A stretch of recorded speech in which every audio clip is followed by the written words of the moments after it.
गीता ज्ञान इन 4 चीजों की इच्छा बर्बादी का है कारण। गीता में कृष्ण ने दी है चेतावनी। गीता में कुछ ऐसी चीजों का जिक्र है जिनकी व्यक्ति को कभी भी इच्छा नहीं करनी चाहिए, क्योंकि अगर आप इन 4 चीजों को हासिल करना चाहेंगे तो व्यक्ति के जीवन में कष्ट बढ़ जाएंगे। गीता में एक श्लोक के माध्यम से कुछ बातें बताई गई हैं।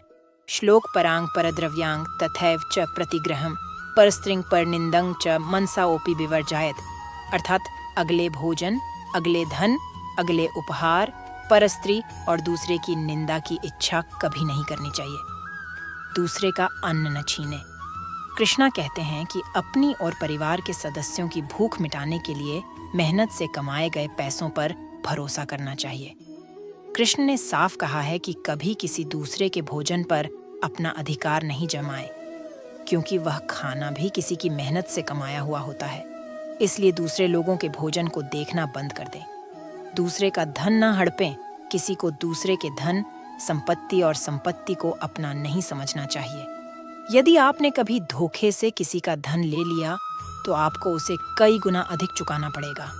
उदाहरण के लिए, आपको अप्रत्याशित खर्च उठाना पड़ सकता है, किसी बीमारी पर अधिक पैसा खर्च हो सकता है, या बच्चे की शिक्षा पर योजना से अधिक खर्च हो सकता है। दूसरों का दान। हिंदू धर्म में दान का विशेष महत्व है। दान करने से पुण्य की प्राप्ति होती है। कृष्ण ने कहा कि यदि तुम दान करना ही चाहते हो तो अपने कमाए हुए धन से करो। यदि आप किसी दूसरे व्यक्ति की लाई हुई वस्तु का दान करते हैं तो उसके पुण्य का 1% भी आपको नहीं मिलेगा। परस्त्री परागम। कृष्ण कहते हैं कि परस्त्री के प्रति वासना करना महापाप है। यदि आप एक साथी पाने की इच्छा रखते हैं तो आप चाहे कितनी भी कोशिश कर लें, आप इसे छिपा नहीं सकते। इसलिए कृष्ण ने सलाह दी कि अपने मन और भावनाओं पर नियंत्रण रखें। अगर आप ऐसा करेंगे तो आपकी छवि खराब नहीं होगी और आपके परिवार वालों को कोई नुकसान नहीं होगा।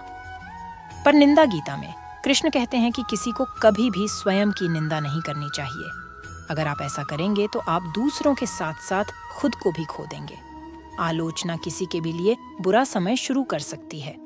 आप दूसरों के सामने गलत साबित हो सकते हैं। इसके अलावा निंदा करने वाले व्यक्ति पर कोई विश्वास नहीं करता और यहाँ तक कि वह प्रेम से भी वंचित हो जाता है। इस तरह की और भी ज्ञानात्मक वीडियो देखने के लिए हमारे इस सत्य बचन चैनल को जरूर सब्सक्राइब कीजिए। धन्यवाद।